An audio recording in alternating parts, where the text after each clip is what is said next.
नमस्कार, मैं हूं आपके साथ सोनिया चौहान। हमारे खास कार्यक्रम मसला में आप सभी का स्वागत है। आमतौर पर आपने आईपीसी, सीआरपीसी शब्दों को सुना ही होगा। वकील और पुलिस वालों का तो इससे रोज पाला पड़ता था और किसी को सजा होती तो वही अपराधियों को जज साहब इन धाराओं के तहत सजा सुनाते थे और सारे फैसले लेते थे। लेकिन अब अंग्रेजों के जमाने के कानूनों से देश को आजादी मिल गई है। पूरे देश में 3 नए आपराधिक कानून लागू हो गए हैं और इन 3 नए कानूनों के लागू होने से भारत के आपराधिक न्याय प्रणाली में कई बदलाव आने के आसार हैं और इसके साथ ही औपनिवेशिक युग के 3 पुराने नए कानून समाप्त हो गए और पूरे देश में भारतीय दंड संहिता आईपीसी और दंड प्रक्रिया संहिता सीआरपीसी और 1872 के भारतीय साक्ष्य अधिनियम बदले और साथ ही भारतीय न्याय संहिता, भारतीय नागरिक सुरक्षा संहिता और भारतीय साक्ष्य अधिनियम लागू हो गए हैं। नए कानून से आधुनिक न्याय प्रणाली सुनिश्चित की जाएगी। इसमें 0 एफआईआर, एसएमएस जैसे इलेक्ट्रॉनिक तौर तरीकों से सम्मन और पुलिस शिकायतों का ऑनलाइन पंजीकरण और सभी जघन्य अपराधों के लिए अपराध स्थलों के अनिवार्य वीडियोग्राफी जैसे प्रावधान शामिल किए गए हैं और प्रभावी ढंग से निपटने के लिए एक तंत्र प्रदान करने का प्रयास किया गया है। तो वहीं विपक्ष में इस पर विपक्ष की ओर से सियासी घमासान मचा हुआ है।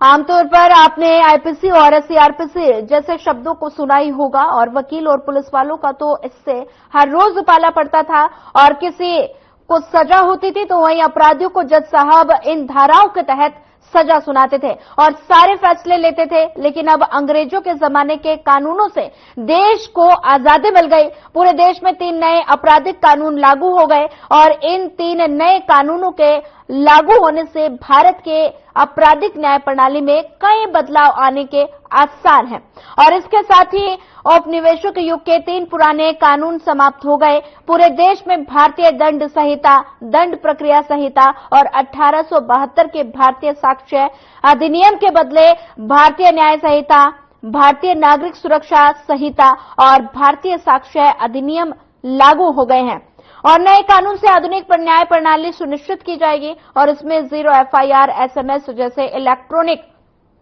तरीकों से सम्मन, पुलिस शिकायतों का ऑनलाइन पंजीकरण और सभी जघन्य अपराधों के लिए अपराध स्थल की अनिवार्य वीडियोग्राफी जैसे प्रावधान शामिल हैं और साथ ही प्रभावी ढंग से निपटने के लिए एक तंत्र प्रदान करने का भी प्रयास किया गया है। तो वहीं विपक्ष भी इस पर विपक्ष की तरफ से सियासी घमासान मचा हुआ है।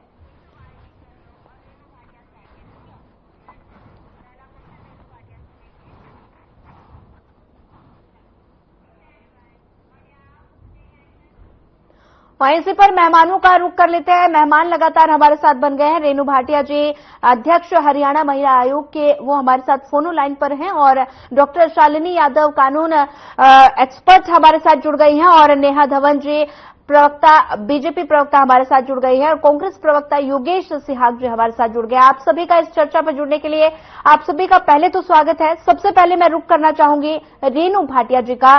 भाटिया जी, ये 3 नए कानून देश में लागू हो गए हैं। आज से इन 3 नए कानून की शुरुआत हो चुकी है और इससे महिला आयोग को कितना फायदा होगा, इसके बारे में थोड़ा सा बता दीजिए।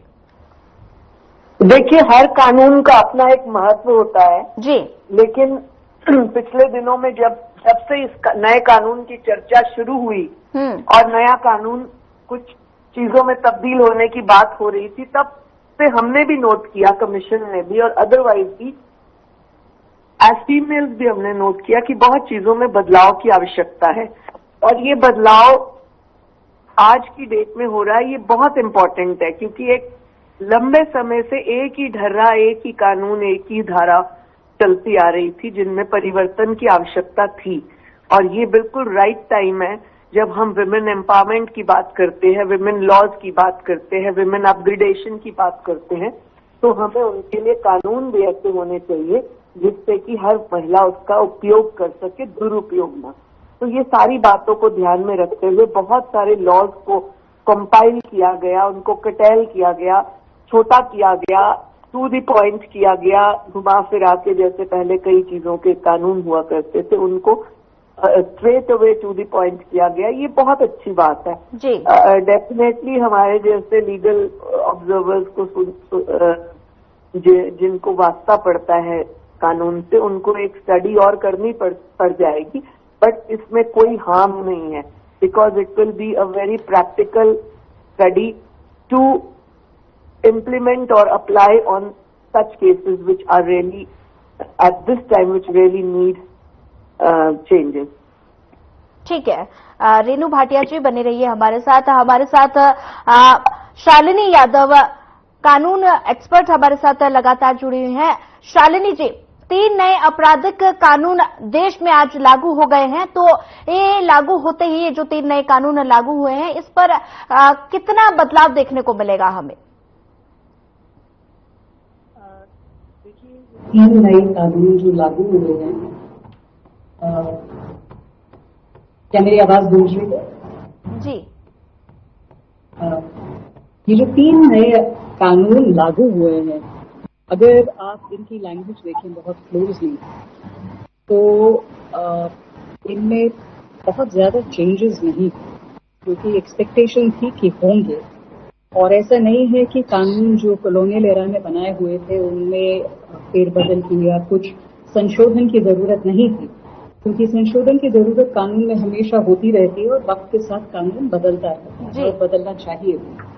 लेकिन ज्यादातर जो प्रोविजंस हम देखते हैं, जिस तरह की बात की गई है, तो सिर्फ नाम बदले गए हैं। ज्यादातर 95% मटेरियल वही है, बाकी सिर्फ कट एंड पेस्ट का जॉब हुआ है।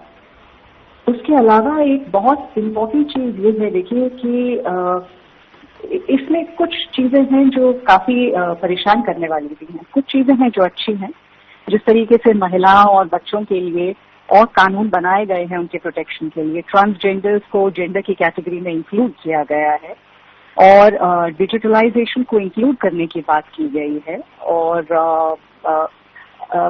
कई ऐसी चीजें हैं। लेकिन कई मामलों में ये कानून जो है ये थोड़ी सी इसका दुरुपयोग भी बहुत हो सकता है। जैसे जहां तक FIRs की बात की गई है जी, FIRs में SHOs को पावर्स दिए गए हैं। FIRs नॉर्मली इमीडिएटली फाइल की जाती थी। 2014 में इसके ऊपर एक रूलिंग आई थी कि इमीडिएटली फाइल करनी है, उससे पहले नहीं होता था और इसका बहुत अब्यूज होता था।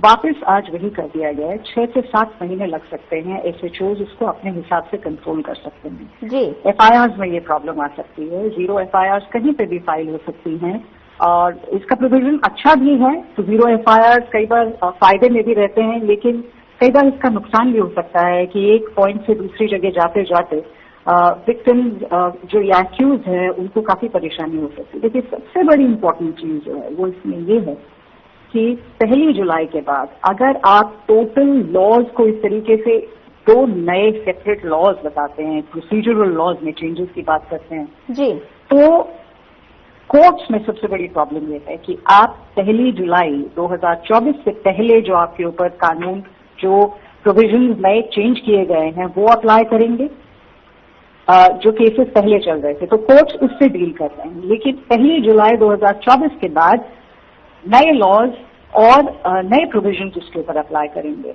जी। तो इसमें बहुत कंफ्यूजन और बहुत कंफ्यूजन होने का डर है। दूसरी बात यह है कि एक तरीके से देखें तो एक देश में 2 नागरिकों के लिए 2 तरीके के कानून हो जाए जी। अगर आप पूरी पिक्चर देखते हैं तो इसमें सबसे बड़ी इम्पोर्टेंट चीज ये याद रखनी पड़ेगी कि जिस तरीके से ये कानून पास किए गए, देखिए कानून बहुत ही गहराई से सोच समझ के विचार करके विमर्श करके कानून कोई भी होता है वो लागू किया जाता है, उसके ऊपर बहस होती है। अगर आप हमारा कॉन्स्टिट्यूशन देखें जब वो बना तो एक एक कानून पे कई दिनों कई महीनों डिबेट होता था जी। लेकिन अब की बार इस कानून में ये जो नए लॉज लेके आए हैं, इसमें सबसे बड़ी एक चिंता की बात यह है कि जिस हेस्ट में जितनी जल्दी में ये पास किए गए हैं और स्टैंडिंग कमेटी की कई रिकमेंडेशन या उनके डिसेंट के को सुना नहीं गया है, तो मेरा ये मानना है कि देखिए, और पुलिस को जो पावर्स दे दिए गए आर्बिट्रेरी, जो पहली 15 दिन की कस्टडी थी उसको 7 दिन का कर दिया गया है। 7 दिन के अंदर कभी भी पुलिस आपको कस्टडी में ले सकती है जी। तो ये ओवरआर्चिंग पावर्स हैं जो कि सिविल लिबर्टीज को कहीं पे कर्टेल करते हैं, जो कि हमारे कॉन्स्टिट्यूशन का शुरू से ये एक मत रहा था कि इंडिविजुअल राइट्स को किस तरीके से प्रोटेक्ट किया जाए कि स्टेट बहुत ज्यादा पावर अपने हाथ में ना ले लें। ठीक है, शालिनी यादव जी आपके पास फिर वापस आऊंगी। एक बार फिर से महिला आयोग के अध्यक्ष के पास मैं जाना चाहूंगी। रेणु भाटिया जी, ये जो 3 नए कानून लागू किए गए हैं, क्या महिलाओं के प्रति जो अपराध बढ़ रहे हैं देश में उन पर लगाम लगेगी? क्या लगता है कि ये जो नए कानून लागू किए गए हैं महिलाओं के प्रति कितने ज्यादा कारगर साबित होंगे? कितने महिलाओं के प्रति जो अपराध हो रहा है उस पर कितना लगाम लगेगा? देखिए, अभी मैं शालिनी जी को सुन रही थी, हालांकि आवाज बीच बीच में कट रही थी, बट जो मैंने उनकी थोड़ी सी बात से जो जिस्ट निकाला वो एक बहुत क्वालिफाइड लीगल प्रैक्टिशनर हैं, समझदार हैं जी। और उन्होंने भी कहा कि कई जगह मिसयूज होने का चांस होता है जी। मैं इस बात पे अग्री करती हूँ कि हर चीज का यूज और मिसयूज होता ही रहा है, लेकिन जो ये थोड़ा सा चेंजेस लाए गए हैं विमेन ओरिएंटेड, विमेन को ध्यान में रखते हुए, विमेन प्रॉब्लम्स को ध्यान में रखते हुए, इश्यूज को ध्यान में रखते हुए इनको थोड़ा सा सिंप्लीफाई किया गया है। इनको इमीडिएट इम्प्लीकेशन के लिए हम इम्प्लीमेंट कर सके ऐसा किया गया है। अदरवाइज आप देखते हैं लाखों केसेस पेंडिंग रहते हैं महिलाओं के लिए। यदि किसी महिला के साथ डीवी भी होता था उसके भी केसेस सालों साल पेंडिंग रहते थे। लड़की महिला की उम्र निकल जाती थी लेकिन डिवोर्स नहीं मिल पाता था, उसके सामान नहीं मिल पाता था, उसका जो फ्री धन है उसको लेने के लिए पर्टिकुलर इतने ज्यादा होते थे। तो मुझे ऐसे लगता है कि बहुत सारे बेनिफिट हैं इसके, बहुत सारे तरीकों से ये इजी गोइंग होगा। ये तोड़ हर चीज का लोग निकाल लेते हैं, कहते हैं कि सेकंड रास्ता भी निकलता है, तो जिन्होंने निकालना है वो अपने तरीके से हर चीज का मिसयूज भी करेंगे। परंतु मुझे जो मैंने महसूस किया पढ़ने के बाद ये तीनों लॉ, इसमें महिलाओं को सुविधा ज्यादा होगी। ठीक है, रेणु भाटिया जी हमारे साथ जुड़ने के लिए आपका धन्यवाद। रुक करना चाहूंगी अब बीजेपी प्रवक्ता जी हमारे साथ जुड़ गई हैं, नेहा धवन जी। नेहा जी, आपने सुना भी दोनों, आपने अध्यक्ष को भी सुना, महिला आयोग के अध्यक्ष, और साथ ही आपने कानून एक्सपर्ट को भी सुना। मेरा आपसे सिर्फ यही सवाल है कि ये जो देश में 3 नए कानून लागू किए गए हैं इसका सरकार को कितना फायदा? देखिए सोनिया जी, अभी मैंने शालिनी जी को भी सुना और मैंने रेणु भाटिया जी को भी सुना। रेणु भाटिया जी ने बहुत अच्छी बात रखी आपके सामने कि जो महिला और जो बच्चों के साथ होने वाले दुष्कर्म को लेकर जो इन कानूनों में बदलाव किए गए हैं वो बहुत ही कारगर जो है कानून है। इसके अलावा जो 3 आपराधिक कानूनों को आज से 1 जुलाई से लागू किया गया है, निश्चित तौर पर उसका जो बेनिफिट है वो जनता को मिलेगा, क्योंकि सरकार हमेशा जो भी जन कल्याणकारी जो अपने कदम उठाती है उसका सीधा जो दायित्व होता है वो होता है कि जनता तक उसके फायदे पहुंचे।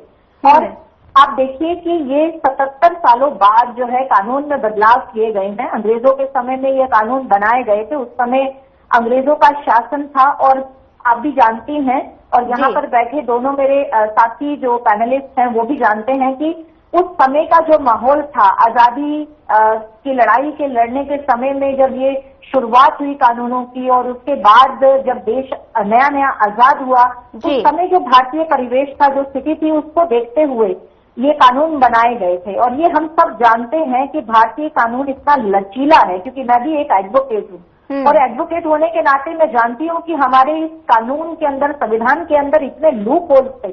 अगर एक धारा में किसी को हम दोषी ठहरा सकते हैं तो दूसरी अन्य कितनी ऐसी धाराएं हैं जिसमें उस दोषी को बहुत सारे फायदे मिलते थे, जिससे वो बरी भी हो सकते हैं, बेल पर भी आसानी से छूट सकते हैं और ना जाने कितनी तरह की लूप होल्स हमारे इस संविधान के अंदर थे जी। लेकिन अभी जो 3 आपराधिक कानूनों में बदलाव किए गए हैं जी, उसमें सबसे बड़ा जो फायदा मिलेगा वो ये मिलेगा कि जिसमें भी पेंडेंसी है कोर्ट केसेस की कोर्ट के अंदर, आप देखिए कि इतने ज्यादा संख्या में, लाखों की संख्या में जो है कोर्ट के अंदर पेंडिंग केसेस हैं, उसका कोई निश्चित फैसला नहीं आता है।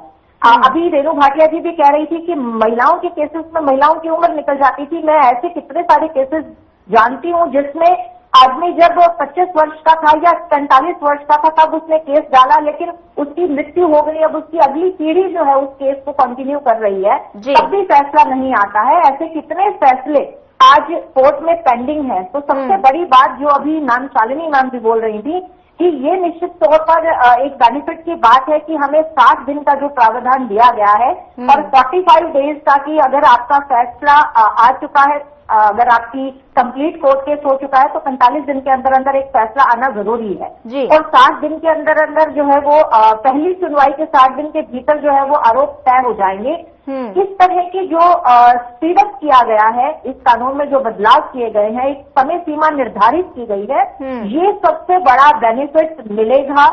दूसरी जो सबसे बड़ी बात है कि ऐसे बच्चियों के साथ दुष्कर्म करने वाले जो लोग हैं वो भी हमारे कानून की लचीलेपन की वजह से छूट जाया करते थे। और बहुत से ऐसे एविडेंस एक्ट में जो बदलाव किए गए हैं, एविडेंस एक्ट में बहुत ही अच्छे बदलाव किए गए हैं। बहुत ही लेंथी हमारा संविधान था, बहुत सारे रिपिटेशन थी जब बना था, उन रिपिटेशंस को खत्म किया गया है। उस लेंथी तरीके को जो है वो सरलीकरण उसका किया गया है। और सबसे बड़ी बात की जो बच्चों की खरीद फरोख्त थी, छोटे बच्चों को बेचना और खरीदने का जो मामले थे, उन मामलों में और नाबालिग लड़कियों के साथ दुष्कर्म करने के मामले में मृत्यु दंड से लेकर उनको उम्र कैद तक की सजा का प्रावधान लागू हो गया है आज से। ये कितने लंबे समय से हमारी मांग चल रही थी। निर्भया के केस के बाद प्रत्येक भारतीय नारी, प्रत्येक भारतीय युवती का ये कहना था कि ऐसा एक कानून क्यों नहीं लाया जाए भारत देश में कि कोई अगर बच्चे के साथ या नाबालिग लड़की के साथ किसी युवती के साथ दुष्कर्म करने की बात करता है तो उसको उम्र कैद की सजा या फिर उसको मृत्यु दंड की सजा दी जानी चाहिए। अब नाबालिग के साथ दुष्कर्म करने वाले के लिए उम्र कैद की सजा और मृत्यु दंड की सजा आज से लागू हो चुकी है। ठीक है। तो इस तरह के जो बदलाव हैं, जो कि बहुत ही सकारात्मक बदलाव है, जिसकी जरूरत थी आज देश को, देश के लोगों को जरूरत थी, ऐसे बदलाव आज से लागू हुए हैं और ये बहुत ही अप्रिशिएट किए जा रहे हैं। विपक्ष का काम है, सोनिया जी, हर बाल की में क्या बोलते हैं कि हमेशा उल्टा बोलना। विपक्ष का मतलब ही है कि उल्टे चलना है, बाल की खाल खींचना है। अगर उस लिहाज से देखें तो कुछ एक लोग हैं जिनको राजनीति करनी ही है, हर अच्छे मामले पर भी राजनीति करनी है। क्या वो इस मामले में देश की जनता, देश की महिलाओं के साथ खड़े नहीं मिलेंगे कि नाबालिग लड़की के साथ दुष्कर्म करने वाले को मृत्युदंड दिया जाना चाहिए? क्या वो इसके साथ नहीं खड़े होंगे? इसके साथ खड़े होना चाहिए उन्हें। बाकी तो बात विपक्ष के प्रवक्ता बैठे हैं, वो भी जवाब देंगे कि वो क्या इसमें नील मेख निकाल रहे हैं। ठीक है, नेहा जी बने रहिए हमारे साथ। कांग्रेस प्रवक्ता का रुख करना चाहूंगी। योगेश जी, आपने सुना, तीनों लोगों को आपने सुना, वहीं बीजेपी प्रवक्ता को भी आपने सुना, तो मेरा आपसे सीधा सा यही सवाल है कि ये जो 3 नए कानून लागू किए गए हैं, इसके पीछे सरकार की मंशा क्या है? देखिए सोनिया जी, जैसा कि मैंने शालिनी जी को काफी सुना, जैसा मैडम ने बताया कि जो पार्लियामेंट में जो सही ढंग से इस पे इतना ये सीरियस मतलब एक मैटर था, उसका जो हमारा आईपीसी सीआरपीसी एविडेंस एक्ट में बदलाव का, उसमें अच्छे से चर्चा होनी चाहिए थी, ना कि जो विपक्ष के सांसदों को सभी को आप बाहर करके और कानून पास कर लेते हैं, उसके बाद कानून पास कर लिए और उनको जिस ढंग से 1 जुलाई से आज से जो लागू किया जा रहा है, ना ही तो उसको लेकर कोई भी orientation program, training program, advocates के, जुडिशियल के, ना पब्लिक में कोई अवेयरनेस के लिए कैंप लगाए गए।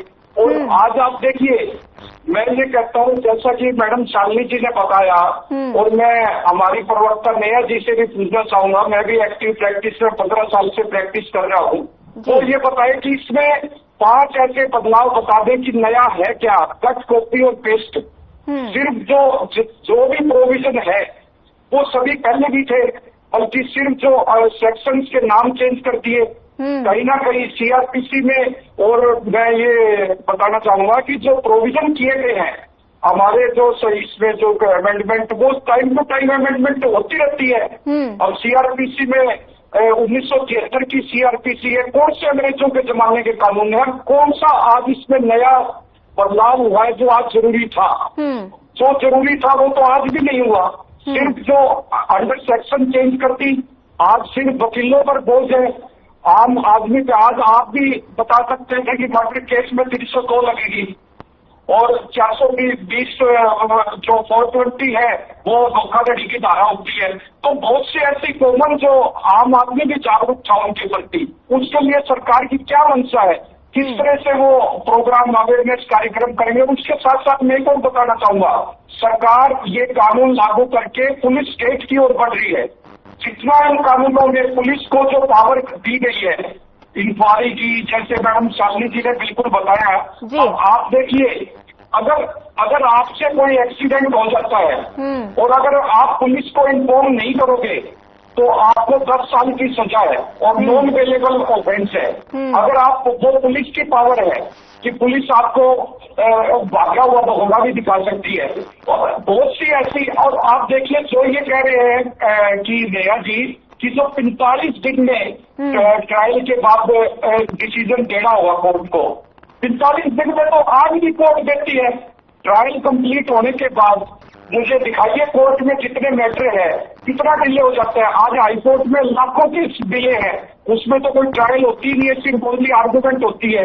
अब वो जो हाईकोर्ट की जो केसों की पेंडेंसी है वो क्या इन कानूनों से दूर हो जाएगी? क्या आम जनता को, हमारी बहन बेटियों को क्या न्याय मिल जाएगा? वो कानून का क्या इसमें प्रोविजन है? आप इसमें 5 ऐसे बदलाव बता दीजिए जो ये कहते हैं कि नया जो इलेक्ट्रॉन उसका वो आया, वो प्रोविजन पहले भी 65B के तहत बिल्कुल आप एविडेंस एक्ट में आप एफिडेविट दे सकते थे। पहले भी आपकी ऑडियो वीडियो कोई भी जो रिकॉर्डिंग थी वो इम्प्लीमेंट होती थी। तो कोई तो आप ऐसी इसमें ये बताएं कि ये प्रोविजन है जो चेंज हुआ है, कोई पुलिसमेंट बड़ी हो, कोई जो इसमें कोई बदलाव, सिर्फ जो जनता को परेशानी और जो जुडिशियल सिस्टम में भी जो इसका जो मैं समझता हूँ कि एक जो भारी जो नुकसान है वो आम जनता को और देश को उठाना पड़ेगा। ठीक है सिहाग जी, इसी पर धवन जी से जवाब जरूर लेंगे, लेकिन इससे पहले अभी एक ब्रेक का वक्त हो चुका है। लेकिन लगातार देश में आज नए 3 कानून लागू कर दिए गए हैं और इस पर सजा कितनी भारी होगी ये तो वक्त ही बताएगा। और क्या भारत के न्याय व्यवस्था बदलेगी ये तो समय पर निर्भर करता है। वहीं फिलहाल अभी वक्त हो चुका है एक छोटे से ब्रेक का। ब्रेक के बाद जल्द होगी मुलाकात।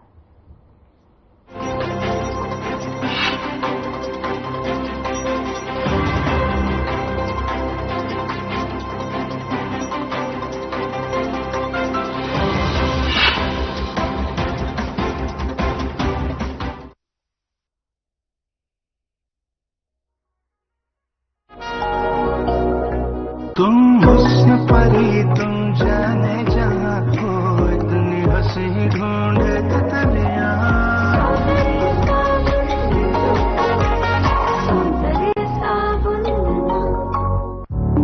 Through constant innovation, the group provides its clients with value-added, environment-friendly products. We are committed to provide quality products and services at optimum cost with the continuous improvement in the quality management system. Producing high-value paper, making us India's largest producer of branded papers, fine papers and packaging broad segments. Focused on customers in all our operations. Hence, extensive investments are made towards people and people practices. KRPL world's leading eco-friendly paper from agro residue. क्या रंग खिला, क्या रूप सजा, मैंने ही नहीं दुनिया ने कहा।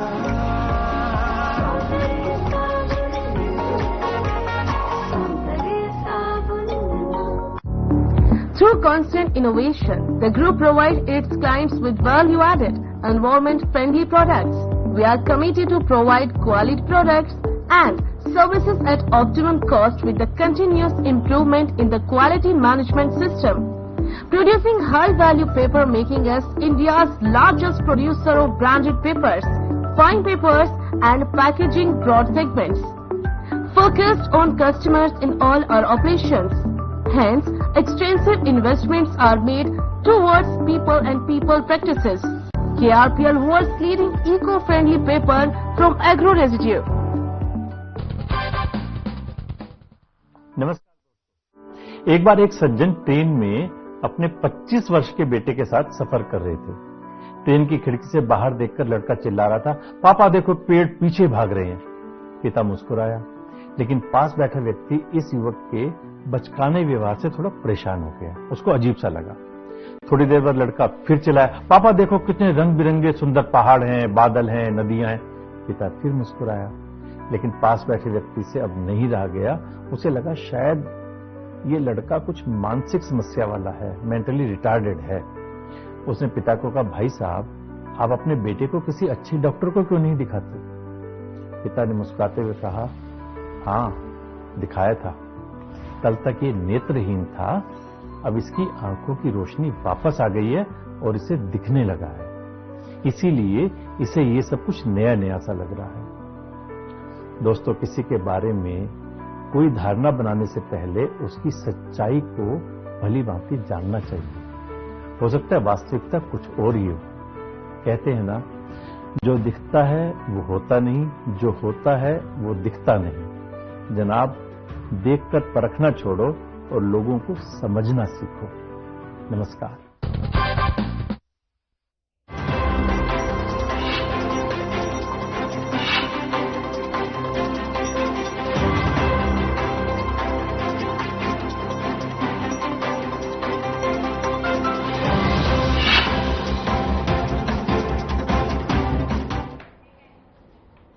ब्रेक के बाद आप सभी का एक बार फिर स्वागत है। लगातार हम चर्चा कर रहे थे, आज देश में 3 नए आपराधिक कानून लागू हुए हैं और लगातार विपक्ष में इस पर सियासी घमासान मचा रहा है। वार पलटवार का सिलसिला लगातार जारी है और वहीं चर्चा में आगे बढ़ते हैं, हमारे मेहमानों की ओर रुख कर लेते हैं।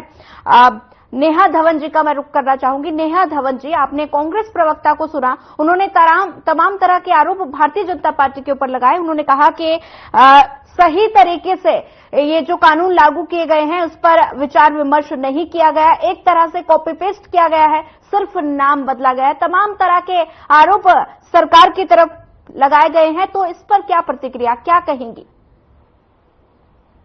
सोनिया जी, देखिए, हमारे विपक्ष के प्रवक्ता सियाज साहब एक बात कह रहे थे कि इन कानूनों पर चर्चा नहीं की गई और सभी विपक्ष के साथियों को संसद से बाहर निकाल दिया गया और उसके बाद ये कानून पास किए गए। सियाज साहब, आप भी जानते हैं अंदर से और मैं भी जानती हूँ और ये बात बोल रही हूँ मीडिया में कि विपक्ष के जितने लोग हैं, हमारा कोई मकसद नहीं था उनको बाहर निकालकर और इस प्रक्रिया को करने का। हम तो अपनी रेगुलर जो हमने काम करने थे अपने उस कार्यकाल में संसद के दौरान हमने वो काम किया। विपक्ष केवल राजनीति करते हुए संसद को छोड़कर बाहर गए थे। उन्होंने अपनी हरकतों की वजह से सांसद जो है निलंबित हुए थे और उसके बाद बाकी विपक्ष के लोग भी उनके साथ जो है संसद छोड़कर चले गए थे, सत्र को छोड़कर चले गए थे बीच में।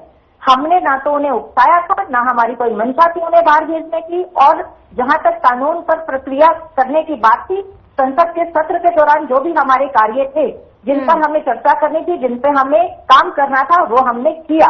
विपक्ष अगर वहां नहीं बैठा अपने किसी राजनीति के चलते, उसमें भारतीय जनता पार्टी का कोई दोष नहीं है। हमने तो जनता के लिए काम करना है। और पिछली कितनी सरकारों के समय में आपने देखा सोनिया जी, हमेशा संसद के सत्र का समय जो है वो निर्धारित किया जाता था, लेकिन ऐसे ही आंदोलन करके, ऐसे ही दिखावा करके, राजनीति करके, कुर्सियां बजाकर, लात घूसे बजाकर, चप्पलें फेंक कर संसद के सत्र को खारिज कर दिया जाता था और संसद सत्र बंद कर दिया जाता था। लेकिन जब से भारतीय जनता पार्टी की केंद्र में सरकार आई है और चाहे वो हरियाणा प्रांत में सरकार रही है, हमारे समय में इस तरह से विधानसभा का सत्र और संसद का सत्र कभी भी खारिज नहीं हुआ, कभी भी बंद नहीं हुआ काम। विपक्ष अगर ऐसा करता है वो करता रहे। हमने अपना काम किया और हमने कानून पर चर्चा की और अपना काम पूरा किया।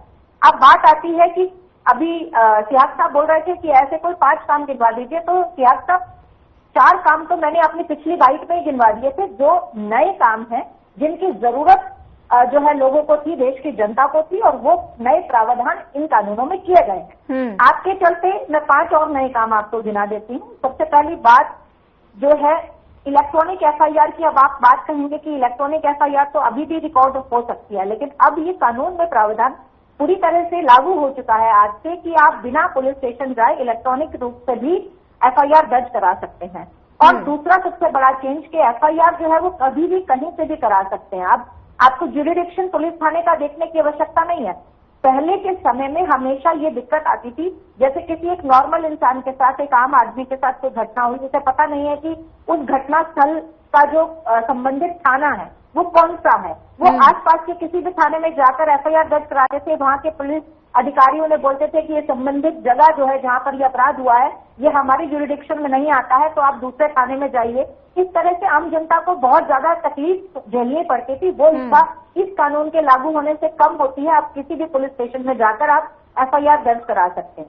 और सबसे बड़ी बात कि पुराने समय में आप देखें, मैं कांग्रेस सरकार का समय नहीं कहूंगी, मैं पुराना समय बोल देती हूँ। मैं सीधा सीधा विपक्ष पे ये क्वेश्चन मार्क नहीं लगाना चाहती, मैं इसके लिए छोड़ देती हूँ उन्हें। लेकिन था उन्हीं की सरकारों के समय में कि किसी भी व्यक्ति को कभी भी कहीं से भी उठा लिया जाता था, उसका पूरा परिवार ढूंढता रहता था। ऐसे कितने केसेस आपने हरियाणा में, यूपी में, बिहार में, छत्तीसगढ़ में, मध्य प्रदेश में सुनने में आपको आते होंगे कि लोगों को घर से उठा लिया गया, लेकिन पूरा परिवार 5-6 दिन 10 दिन तक ढूंढता रहता है, पुलिस थाने के चक्कर लगाता है कि कहाँ है हमारा परिवार का सदस्य, उसको क्यों उठाया है, कहाँ पर बंद रखा है, किस गुनाह के बेसिस पर उठाया है, लेकिन कोई इन्फॉर्मेशन देने वाला व्यक्ति नहीं मिलता था। लेकिन अब ये कानून में प्रावधान किया गया है कि जब भी किसी की गिरफ्तारी होगी तो जो गिरफ्तार हुआ है व्यक्ति वो भी अपने संबंधित किसी एक व्यक्ति को अपनी स्थिति का जायजा दे सकता है और उसके परिवार के जो सदस्य हैं उसकी गिरफ्तारी के बारे में जानकारी प्राप्त कर सकते हैं जिला मुख्यालय से और पुलिस थाने से, और ये उनको देना अनिवार्य होगा। ये बहुत बड़ा बदलाव हुआ है। देशद्रोह का जो मामला और राजद्रोह का जो मामला था उसमें बदलाव सबसे जरूरी था। आतंकवाद के खिलाफ देश के अंदर जो सबसे बड़ा बदलाव होना चाहिए था, इससे पहले अंग्रेजी शासन था तो राजद्रोह था, लेकिन अब आतंकवादी घटनाएं आपने भी देखा निरंतर, जिस तरह से कसाब के केस में हम जो है उसे आतंकवादी ना मानकर आपने तो देखा किस तरह से कांग्रेस के वरिष्ठ नेताओं ने, राहुल गांधी तक ने भी कसाब को ये कहा कि वो भारत का व्यक्ति है और भारत का व्यक्ति ही भारत के प्रति अपना गुस्सा दिखा रहा है। उन्होंने तो उसे पाकिस्तानी मानने से मना कर दिया। तो आप देखिए कि आतंकवादी घटनाओं को देखते हुए जो देशद्रोह के मामले थे उसके लिए एक कानून लाना बहुत जरूरी था। वो सबसे बड़ा बदलाव इन कानूनों में किया गया है। मैं छोटे सा और शब्दों में पूरा करती हूँ अपनी बात को कि आपने देखा कि पिछले दिनों में जो ऐसी घटनाएं अब बढ़ने लग गई, जैसे कि हमारे झूठ बोलकर शादी करने की घटनाएं पिछले कई वर्षों से बढ़ गई, और भीड़ द्वारा मारपीट करके हत्या करने के जो मामले थे वो जिसको हम मॉब लिंचिंग कहते हैं, उसके लिए कानून जो थे वो हमारे संविधान में नहीं थे। और दूसरी बात, जो झपटा मारी करके चेन स्नैचिंग और इन सब चीजों के जो कानून थे वो हमारे संविधान में नहीं थे। इन पर भी विशेष कानून बनाए गए हैं और वो आज से लागू हुए हैं। ये भी आज के दौर की नई आपराधिक घटनाओं की जो नई मांग थी वो कानून लागू हुए हैं। और सबसे बड़ी बात, गवाह की सुरक्षा के लिए पिछली सरकारों के समय में कई ऐसी घटनाएं देखने को मिली जहां गवाह बनकर कोई सामने नहीं आता था। क्योंकि गवाह सुरक्षित नहीं होते थे। उनके लिए भी विशेष कानून जो है इस नए कानूनों में लाए गए हैं। तो मुझे लगता है सियाग साहब के माध्यम से आज ये जनता को भी क्लियर हो गए होंगे कि ऐसे बहुत सारे कानून के बदलाव जो हैं वो इनमें हुए हैं, केवल नाम चेंज नहीं हुआ। और एक छोटी सी बात मैं शालिनी जी की और सियाग साहब की भी जवाब देना चाहूंगी। हालांकि शालिनी जी मुझसे उम्र में बड़ी हैं और सियाग साहब का भी हो सकता है मुझसे ज्यादा बड़ा इनका कार्यकाल होगा, क्योंकि मैं 2019 ही लॉ पास आउट हूँ। तो आप सबका कानून के क्षेत्र में मुझसे ज्यादा आपका एक्सपीरियंस होगा। लेकिन जो भी बदलाव मुझे दिखते हैं, जो भी बदलाव मैंने पढ़े हैं, चाहे वो पुराने कानूनों के नाम बदलने की बात ना की जाए यहाँ पर, क्योंकि पुराने कानूनों में बहुत सारा लचीलापन था। मुझसे ज्यादा आपने केसेस में उसका लाभ भी उठाया होगा और बहुत सारे केसेस में आपके प्रति भी वो कहीं ना कहीं आए होंगे। लेकिन इन जो कानूनों में बदलाव, जो बेसिक बदलाव की नेसेसिटी थी, प्रक्रिया चेंज नहीं हुई है, उसको जो मेन कानून थे वो तो वही के वही रहेंगे, लेकिन उसमें जो बेसिक बदलाव किए जाने की आवश्यकता थी वो बदलाव किए गए। ठीक है, धवन जी बनी रही हमारे साथ। मैं शालिनी यादव जी का रुख करना चाहूंगी। शालिनी यादव जी, आपने दोनों प्रवक्ताओं को सुन लिया। दोनों प्रवक्ता एक दूसरे पर आरोप और प्रत्यारोप लगा रहे हैं। दोनों प्रवक्ता आपस में ही अपने अपने जो स्पष्टीकरण एक तरह से दे रहे हैं कि प्रावधान क्या क्या है, और तमाम तरह के आरोप दोनों वार पलटवार लगातार जारी है। लेकिन जो ये कानून व्यवस्था की बात की जाए तो कानून व्यवस्था में जो बदलाव है नए कानून को लेकर, ये कितने अहम है, इस पर क्या कुछ कहेंगी? देखिए, जब प्रशासन या कोई भी सरकार कोई भी कार्य करती है तो उसका विरोधी पार्टियों का काम भी लोकतंत्र में विरोध करना होता है जी, और कुछ ग्राउंड्स हैं जिनके ऊपर विरोध होता है। और कानून की प्रक्रिया की जहां तक बात होती है तो मैंने कहा कि कानून या संविधान वो नियम है जिससे पूरा देश चलता है, इसलिए हर एक नागरिक को वो अफेक्ट करते हैं, तो ये राजनीति से बहुत ऊपर है। जहां तक कि प्रोविजंस की बात है तो जैसा कि नेहा जी ने कहा, मैं और कोई भी जो इस पूरे प्रकरण को देख रहा है वो इस बात से एग्री करेगा कि कोई डिनाई नहीं करता कि कई चेंजेस हैं, जो कई अमेंडमेंट्स हैं, कई न्यू लॉज हैं जो लाए गए हैं इसमें, जो कि जरूरी थे। इम्प्रिजनमेंट्स या पनिशमेंट्स को चेंज भी किया गया है, कम्युनिटी सर्विस यूज की गई है, पेटी क्राइम्स के अंदर एक ऑर्गेनाइज क्राइम, स्मॉल पेटी क्राइम्स के अंदर इंक्लूड किया गया है, जो कि मुझे लगता है कि काफी एक इंटरेस्टिंग एपिसोड होने वाला है। मैम, अगर आपसे शालिनी यादव जी, अभी विपक्ष ने कहा कि एक तरह से कॉपी पेस्ट किया जा रहा है, तो कितनी सच्चाई है इसमें? देखिए, आईपीसी में 511 सेक्शंस थे, उसमें से 23 डिलीट किए हैं, 30 नए ऐड किए हैं। तो आप खुद सोच सकते हैं कि ये कोई, देखिए हमारे कॉन्स्टिट्यूशन के बारे में सबसे पहली चीज आपको ये समझनी पड़ेगी कि एक बहुत ही एलैबोरेट, दुनिया का सबसे कॉम्प्रिहेंसिव कॉन्स्टिट्यूशन हमारा है। बहुत ही एलैबोरेट, बहुत ही बड़ा, बहुत ही विचार गहन, गंभीर विचार से बनाया हुआ ये कॉन्स्टिट्यूशन है, इसके कानून है। तो इसके ऊपर अगर आप और मैं चाहें भी, और अगर हम बात भी करने बैठे तो याद रखिए कि बहुत ही गहन और गंभीर सोच के बाद जब एक देश आजाद हुआ तो जो एक बिल्कुल नया ढांचा आया था पिछली सदी में, जिसे डेमोक्रेसी कहा गया, लेकिन सरकारों के पास इतना पावर आ गया कि उनसे इंडिविजुअल ह्यूमन राइट्स जो है उनको प्रोटेक्ट करना जरूरी हो गया जी। तो इसलिए बहुत गहन गंभीर सोच की गई है उसमें, और इसी के बेसिस पे कानून बनता है। तो अगर आप कहें कि पूरा कॉन्स्टिट्यूशन या पूरे जो लॉज हैं वो चेंज कर दिए जा सकते हैं, तो उनकी जरूरत भी नहीं है, सिर्फ अमेंडमेंट्स हो सकते हैं, और अमेंडमेंट्स होते रहते हैं, कोई पहली बार नहीं है जो ये अमेंडमेंट हुआ है। लेकिन मैं इस बात पे आऊंगी कि जैसे नेहा जी ने कहा, डेफिनेटली इसमें कुछ ऐसे प्रोविजंस हैं जो उन्होंने किए, जो चेंज किए हैं, जो गैंग रेप्स को लेके हैं, जो माइनर्स के मैरिटल रेप को लेके हैं, जो बहुत जरूरत थी इनकी। लेकिन कई ऐसे लॉज हैं, जैसे सेडिशन लॉज की अगर आप बात करें, सेडिशन का नाम बेशक हटा दिया गया हो, लेकिन उसकी डेफिनेशन और एक्सपेंसिव बना दी गई है। टेररिज्म को लेके उसके लिए पुलिस को पावर दे दिए गए हैं कि वो पुराने या नए लॉज किसी के ऊपर भी, किसी के अंदर भी वो प्रोसीडिंग्स कर सकती है। तो कई चीजें ऐसी हैं जो एक्चुअली कहीं पे खतरे की घंटी हो सकती है, क्योंकि पुलिस को अनब्रिबल्ड पावर्स दे रहे हैं। लेकिन जहां तक पूरे ढांचे की बात और प्रोसीजर की बात कर रही हैं, तो वही हम कह रहे हैं कि प्रोसीजरल लॉज पे फोकस होना बहुत जरूरी था, जो कि नहीं हुआ है। लॉ के जो प्रोसीजर्स है, किस तरीके से कार्य प्रणाली कोर्ट्स की चलती है, क्यों हमारा इतना लैग है, क्यों हमारा कोर्ट्स जो है हमारे कोर्ट्स में क्यों डिसीजंस जल्दी नहीं आते हैं, किस किस लेवल पे प्रॉब्लम आती है एग्जीक्यूशन में, पुलिस में, एविडेंस में, कलेक्शन में, फोरेंसिक डिपार्टमेंट में, ये सब देखा नहीं गया है। ठीक है शालिनी जी, वापस आऊंगी आपके पास। योगेश सिहाग जी, आपने सुना दोनों आपने शालिनी यादव जी को भी सुना और साथ ही आपने नेहा धवन जी को भी सुना। नेहा धवन ने कहा कि एक तरह से जो आम जनता जो कोर्ट कचहरी के चक्कर लगाते थे वो चक्कर अब आम जनता को नहीं काटने पड़ेंगे। एक तरह से सकारात्मक है ये जो 3 नए आपराधिक कानून लागू किए गए हैं और महिलाओं के लिए काफी ज्यादा फायदेमंद ये कानून है। और साथ ही महिलाओं के अपराध पर जो महिलाओं के प्रति लगातार अपराध बढ़ रहे थे तो इसमें महिलाओं के प्रति जो अपराध बढ़ रहे हैं उस पर लगाम लगेगी। और साथ में मेरा आपसे एक सवाल है कि ये आम जनता के लिए कितना फायदेमंद साबित होगा ये 3 नए कानून? देखिए सोनिया जी, जहाँ तक मैं काफी जो बातें हैं मैडम शालिनी जी की उनसे सहमत हूँ और परंतु अच्छा होता अगर ये हेल्दी डिस्कशन पार्लियामेंट में पक्ष विपक्ष में होती, विपक्ष की भी बात सुनी जाती। उसमें कई जैसे हम अभी चर्चा कर रहे हैं हेल्दी डिस्कशन कानून पे, अगर ये ही पार्लियामेंट में एक चर्चा होकर ये बिल पास होता और इतने अच्छे से कुछ सुझाव आते, आपत्तियां ली जाती और उसको लिया जाता तो और बेहतर हो सकता था।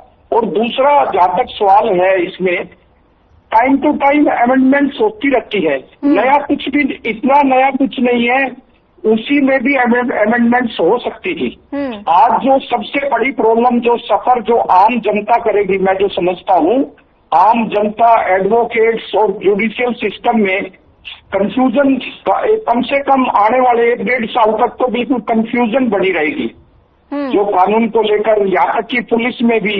और दूसरा जो पावर्स जो पुलिस को दी गई है ये एक तरह से बिल्कुल मैं उनको सहमत नहीं हूँ और काफी जो एक तरह से जो पुलिस स्टेट की और जो सरकार बढ़ रही है इस दिशा में।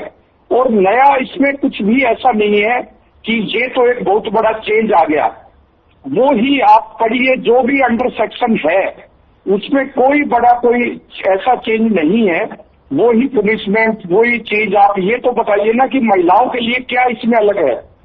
वो जो सभी जो अलग से अब भी कोर्टें निर्धारित है और जो अलग से जो इडियस क्राइम पे अलग से बिल्कुल शॉर्ट पीरियड में डिसीजन आता है, सभी जो जी ठीक है, इसी पर जवाब ले लेते हैं। नेहा धवन जी क्या जवाब देंगे? महिलाओं के लिए ये पहले भी जो कानून लागू किए गए इसमें क्या कुछ प्रावधान है जो अलग से ये 3 कानून जो लागू हुए हैं उसमें क्या कुछ प्रावधान है महिलाओं के लिए? ये समझ नहीं पा रहे हैं सिहाग जी, जो थोड़ा समझा दीजिए इनको। देखिए, इस पर अभी भी मैं 2 बार चर्चा कर चुकी हूँ, सिहाग साहब को सब मालूम है। मैं एक छोटी सी बात यहाँ पर जरूर कहूंगी कि सिहाग साहब भी इस बात से, शालिनी मैम भी इस बात से सहमत होंगी कि जब से 2014 से केंद्र में माननीय नरेंद्र मोदी जी की सरकार आई, भारतीय जनता पार्टी की सरकार आई, जो भी महिला अपराध या फिर बच्चियों के साथ हुए अपराधों के मामलों में चाहे ट्रायल केसेस का मतलब स्पीडअप होने की बात है, चाहे उनकी एफआईआर दर्ज होने की बात है, मजिस्ट्रेट के सामने पेश होकर उनकी जो फर्स्ट एफआईआर नोट करनी है उसकी बात है, ये सब जो भी प्रावधान आए थे ये 2014 के बाद भारतीय जनता पार्टी की सरकार के समय में ही पूरी तरह से इम्प्लीमेंट होना शुरू हुआ। और आज अगर हमने उन्हीं में आगे कदम बढ़ाते हुए जो अन्य जो बदलाव किए हैं वो भी आज भारतीय जनता पार्टी के समय में भी संभव हो पाया है।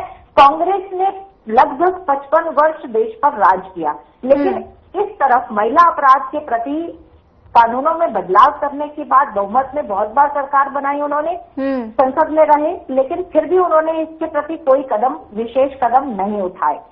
हमारी सरकार के समय में ही ये आवाज उठी कि बच्चियों के साथ, नाबालिग बच्चियों के साथ गैंग रेप या रेप के मामले में, सीरियस क्राइम के मामले में निर्भया केस के बाद से ही ये आवाज उठने लगी कि जो है दंड का प्रावधान होना चाहिए, मृत्यु दंड का प्रावधान होना चाहिए, उम्र कैद का प्रावधान होना चाहिए। तो इसमें आज इम्प्लीमेंटेशन भी अगर हो रहा है तो वो हमारी सरकार के समय में हो रहा है। और अब जो है एक नया बदलाव जो महिलाओं के साथ दुष्कर्म के मामले में है, छेड़छाड़ के मामले में है, उसमें ये बदलाव आया है कि जब भी उनकी गवाही नोट की जाएगी उस समय उनके परिवार के सदस्य होना और एक महिला अधिकारी का होना बहुत आवश्यक है और उनकी जो 7 दिन के अंदर मेडिकल रिपोर्ट जो है वो सबमिट करनी ही होगी।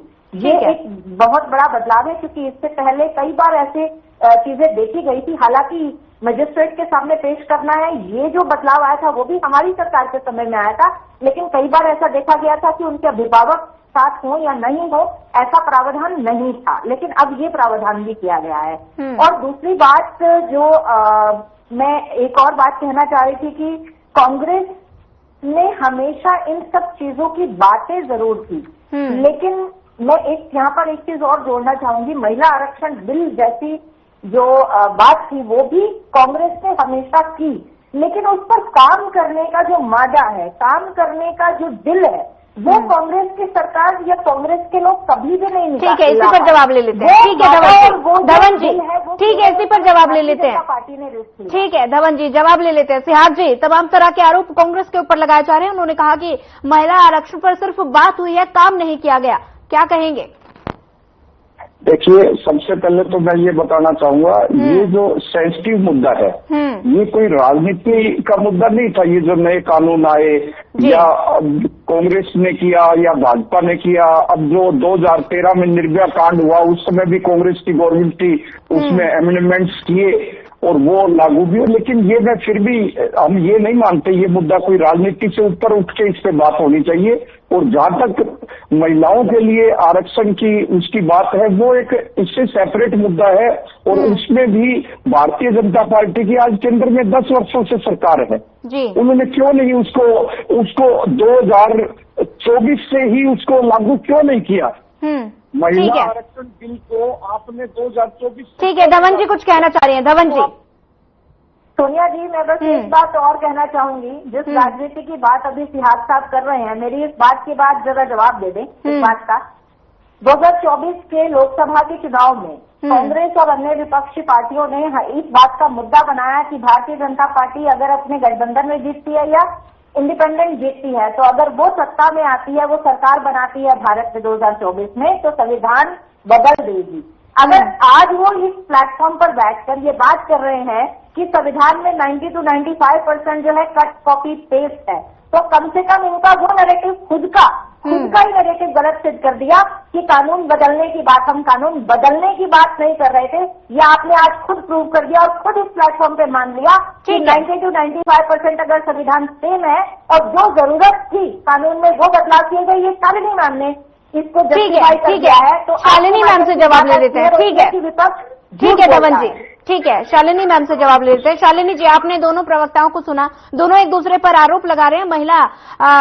महिला कानून को लेकर यहाँ पर बात की जा रही है, तो इन तीनों कानून के बाद महिलाओं को न्याय के लिए लगातार दर दर की ठोकरें खाती थी, तो क्या अब ये जो समय सीमा तय की गई है, इससे महिलाओं को न्याय मिलेगा? देखिए, दोनों प्रवक्ता, दोनों का अपना अपना पॉलिटिकल स्टैंड है जी, लेकिन निर्भया केस के बाद मैं यहाँ पे नेहा जी को थोड़ा सा करेक्ट करना चाहूंगी कि निर्भया केस के बाद जस्टिस वर्मा की जो कमेटी की जो रिकमेंडेशन थी, उसके अंदर 2013 में ही क्रिमिनल अमेंडमेंट एक्ट एक हुआ था, जिसके अंदर महिलाओं के खिलाफ जो सेक्सुअल क्राइम्स थे, वॉयरिज्म, स्टॉकिंग, ये सब आईपीसी में क्राइम डिक्लेयर हो गए थे।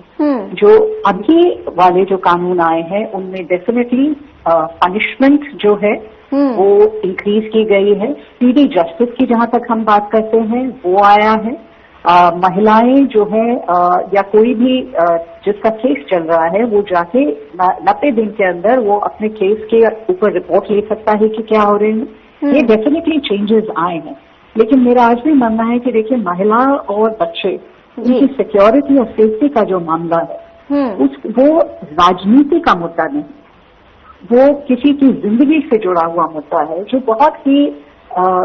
बहुत ही महीन और बहुत ही गंभीर मुद्दे होते हैं। तो मैं उम्मीद करती हूँ कि जब पॉलिटिकल लोग इस चीजों पे बात करें तो राजनीति की बजाय थोड़ी सेंसिटिव ज्यादा हो, ये अच्छा रहेगा। लेकिन मेरा अपना मानना है कि काश के इस जो नए लॉज हमारे हैं, इनके अंदर एक बहुत इम्पोर्टेंट सेगमेंट है जो कि हमारी सरकार बिल्कुल मिस कर गई। ठीक है, वो है साइबर क्राइम। ठीक है शालिनी जी, लौटूंगे आपके पास। ठीक है शालिनी जी, लौटूंगे। सिहाग जी का रुख कर लेते हैं। सिहाग जी, आपने सुना ये जो 3 नए कानून लाना है, ये भारतीय जनता पार्टी के लिए मतलब ये देश हित में एक बड़ा कदम है, या फिर भारतीय जनता पार्टी सिर्फ धाराएं बदलकर जनता को बहका रही है, क्या लगता है? देखिए, इसमें जैसा कि मैं पहले भी स्पष्ट कर चुका हूं कि टाइम टू टाइम अमेंडमेंट्स होती रहती है, और जो ये जिस तरह की आईपीसी सीआरपीसी में पूरा ऑल ओवर जो सेक्शंस धाराएं बदल दी गई है, उनकी कोई ऐसी आवश्यकता नहीं थी। और अब भी मैं सरकार से भी ये आपके चैनल के माध्यम से ये गुहार करता हूं कि इसको लेकर अवेयरनेस कैंप का कोई प्रोविजन करें आम नागरिक में, एडवोकेसी में, जुडिशियल सिस्टम में, ताकि सभी लोग इसको पुलिस में, ताकि इसको अच्छे से समझ सकें। अभी तो इसमें काफी समय लगेगा, और कोई बहुत बड़ा चेंज मैं अभी भी क्लियर कहना चाहता हूं, कोई इसमें चेंज ऐसा नहीं है। और अभी भी बहुत चेंजिंग की जरूरत है देश को। उसमें अगर बेटर होता, अगर देश की पार्लियामेंट में चर्चा होती, सबसे बड़ी पंचायत में पक्ष विपक्ष की अच्छे सुझाव आते, उनको लिया जाता और उनको शामिल किया जाता उसमें, तो देश के लिए और प्रदेश के लिए बहुत बेहतर होता। ठीक है धवन जी, आपने सुना अभी कांग्रेस प्रवक्ता को, ये जो विपक्ष कानून हाथ में लेने की बात हमेशा भारतीय जनता पार्टी के खिलाफ लगातार कर रहा है, तो लगातार ये जो 3 नए कानून लागू हो गए हैं, और इसके बाद क्या अब ये आरोप लगना बंद हो जाएंगे? जी, कानून बदलने का जो नैरेटिव सेट करने की बात कांग्रेस और अन्य विपक्ष की तरफ से रहा, जो इंडिया गठबंधन के लोग थे, उन्होंने ये बहुत प्रोमिनेंटली ये बात उठाई कि भारतीय जनता पार्टी की सरकार बनेगी तो वो कानून में बदलाव करेगी। मैं बहुत संवेदनशीलता के साथ ये बात कहना चाहूंगी, भारतवर्ष की जनता आपकी ये डिबेट सुनेगी। भारतीय परिवेश में जो भी कानूनों में बदलाव की आवश्यकता है, देश की भलाई के लिए, देश के लोगों की भलाई के लिए, भारतीय जनता पार्टी का प्रत्येक कार्यकर्ता, प्रत्येक नेता और सरकार के सभी नुमाइंदे केवल वही बदलाव करेंगे। गलत नैरेटिव सेट करने वालों की बातों में ना आए। और ये जो बदलाव आज की आवश्यकता थी, क्योंकि कांग्रेस का की प्रवक्ता के रूप में सिहाग साहब यहाँ बैठे हैं, एक अधिवक्ता के रूप में बाद में, लेकिन प्रवक्ता के रूप में पहले बैठे हैं, इसलिए उनकी ड्यूटी बनती है कि इन कानूनों में जो अच्छाई है उसको भी ना देखकर यहाँ पर कांग्रेस का मत रखना, इसलिए वो ये बात कह रहे हैं। लेकिन अगर उन्हें कांग्रेस के प्रवक्ताशिप से थोड़ा साइड रख के एक अधिवक्ता के रूप में बात की जाए, तो वो भी शालिनी मैम की तरह ही बात करेंगे कि जो अच्छे बदलाव हैं उनको भी वो स्वीकार करेंगे।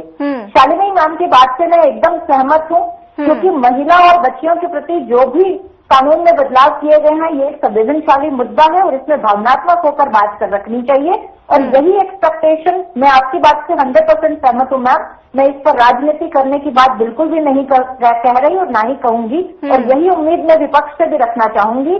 चाहे मैं भारतीय जनता पार्टी की प्रवक्ता हूँ, लेकिन मैं सत्यता के आधार पर ये बात स्वीकार करने के लिए तैयार हूँ। एक छोटी सी बात और बोलूंगी सोनिया मैम, कि आज जो नए कानून लागू हुए उसका सबसे बड़ा एक पहला ही जो केस रजिस्टर हुआ, सबसे पहला केस ग्वालियर में रजिस्टर हुआ, और वो एफआईआर जो है 12.10 मिनट के अंदर, यानी कि 12 मिनट 10 सेकंड के अंदर वो एफआईआर दर्ज हो गई। ये स्पीड अप हुआ है सिहाग साहब, ये काम की आवश्यकता है, क्योंकि एक एफआईआर के लिए कम से कम 10 चक्कर काटने पड़ते हैं पुलिस स्टेशन में, और 10 से ज्यादा चक्कर के बाद भी कम से कम 10 दिन तक जाकर कच्ची एफआईआर लिखो, पहले एप्लीकेशन लिखो, फिर कच्ची एफआईआर लिखो, फिर उसके ऊपर दोबारा जाकर एफआईआर, मेन एफआईआर जो रिकॉर्ड होती है। लेकिन अभी जो पहला केस आज 1 जुलाई को रिकॉर्ड हुआ, वो ग्वालियर में 12 मिनट 10 सेकंड में ही एफआईआर दर्ज हो गई। ये बदलाव होगा सोनिया जी। ठीक है धवन जी, समय का अभाव है, हमारे साथ जुड़ने के लिए आपका धन्यवाद। शालिनी यादव जी आपका भी धन्यवाद, और साथ ही योगेश सिहाग जी हमारे साथ लगातार बने हुए थे, आपका भी धन्यवाद। लगातार आज देश में 3 नए कानून लागू हो गए हैं, लगातार विपक्ष इस पर सियासत कर रहा है, और वहीं अब ये जो 3 कानून लागू हुए हैं वो न्याय प्रणाली को बदल देंगे, ये सरकार का कहना है, लेकिन ये बदले जाएंगे या नहीं ये तो वक्त ही बताएगा। वहीं फिलहाल इस बुलेटिन में इतना ही। ज्यादा खबरों के लिए बने रहिए हमारे साथ। नमस्कार।